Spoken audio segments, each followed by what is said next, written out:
pada upah hati harukom. Nasno berkentu pada kesenang Laitkor sebagai tok ni pak kau bah yang banjir nong ma. Lagi nyembang banjir nong mi kenapa? Hati kita sensiam. Kamu kalau nggak jima juga terjadi beliau kasih. Mano bala ban ice cream kumpai lah ada. Enggan bala MLA hanya hanong krem kontroversi. Tak pakai mau manga.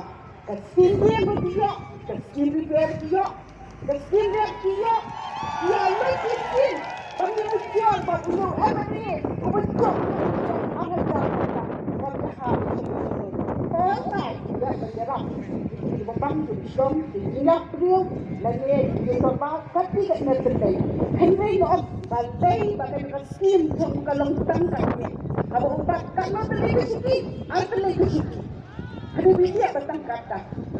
Henry mentang ngam keren pun nak nunggu udah dan bagi tiga kubus udah bah ada nak beliau ikan biji sengkawi itu. Supaya boleh ai percaya di baca apa yang dari kasih jadi baga widi baru kata buat dia jaga cinta batang dari lesung sekarang bagi kesenang Laitkor dan kita unang jalan ubah nikmat bapak kena Bah Ardent bagi unang Laitkor habang Wisnu sarang dia Wisnu sarang Kedai nak kata-kata Wisnu sarang Nyen pencap dan kurang Pak nyen tu jingkren hero ai bakal cincap tong Bah Ardent kalau ke cincap kalau pentingan dia ke ri bakal jai sendiri beliau sesal yang action senang macam Laitkor balik senang Laitkor duitmu pencap dari Bah Ardent dan nak kepuan nampak kerja dari Bah Ardent mencari apa dia hidup tentang kerja dan tak berbeza apa baik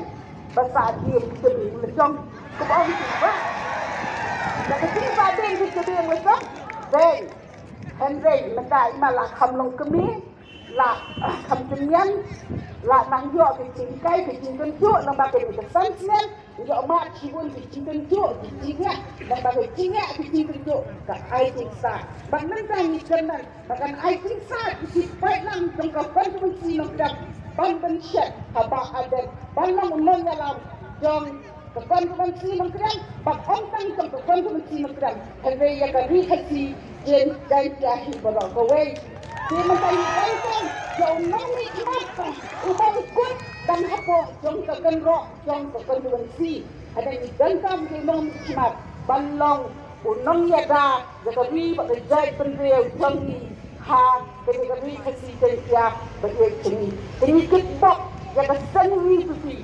boleh on pendapat itu kiri ikan ni sebenarnya kita makam ada boleh kita boleh on pendapat Kebal sang ublay berkincap barok kat sangot kublay sibol di barok tercet yang lain dikrat kisah bat haka ada nyoterik nilai para nawai hakendang haka syab dong ubra